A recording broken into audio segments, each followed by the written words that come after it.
আসসালামু আলাইকুম রহমতুল্লাহ। আশা করি সবাই ভালো আছেন। তো আজকে আপনাদের মধ্যে নতুন আরেকটি ভিডিও নিয়ে আসলাম। তো গাইস দেখতে পাচ্ছেন আমি ঘুম থেকে উঠাই কি কাজ করি। প্রথম ঘুম থেকে উঠে এসে দেখি আমার ফার্মের মধ্যে মুরগিগুলা অনেক কষ্ট করছে, কারণ ওদের অনেক খিদে লাগছে। খিদে লাগার পরে একটার উপরে ঠোকরাচ্ছে। তাই ওদেরকে আগে ওদের ঘরগুলা পরিষ্কার করলাম। পরিষ্কার করার পরে এদের খাবার পাত্রের মধ্যে আগে পানি দিচ্ছি, এবং পানির সাথে কি ওষুধ ব্যবহার করবো সেটা আজকে আপনাদেরকে বলবো। কেন ব্যবহার করবো সেটাও বলবো। কারণ আমরা মুরগিগুলাকে কিছুদিন যাবত দেখতেছি যে ঠোকরাঠুকি করতেছে, এবং কি একটার উপর লোম ছিঁড়ে ফেলতেছে, এবং রক্তও বের করে ফেলতেছে।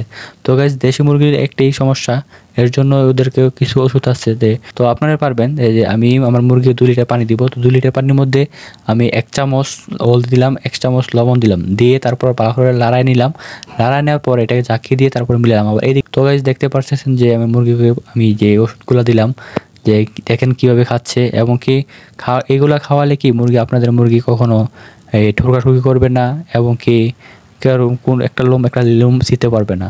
তো একটা জিনিস শিখে নিতে পারেন এখান থেকে, যে আপনারা যদি আপনার মুরগি পালন করেন যারা, এই প্রয়োগটা করতে পারেন। যেমন প্রতি সপ্তাহে একবার হলো মুরগিকে লবণ এবং হলদির পানি দিতে হবে। যদি প্রতি সপ্তাহে একবার হলো যদি দেন, তাহলে দেখবেন মুরগিগুলা ইনশাল্লাহ বড় হবে, কোনো ঠোকরাঠুকি করবেন না। তো এইগুলাকে আমরা যেভাবে খাওয়ালাম, যে হলদি এবং লবণ, সেভাবে যদি খাওয়ান তো ইনশাল্লাহ এগুলা আর ঠোকরাঠুকি করবে না। তবে চাইবেন এগুলা খাওয়ার জন্য, এবং কি ঠোঁট যদি বেশি হয় তাহলে ঠোঁট কেটে দিবেন, সমস্যা নেই। কষ্ট যদি কখনো না করি তাহলে কখনো সফল হতে পারবেন না, জানেনই তো।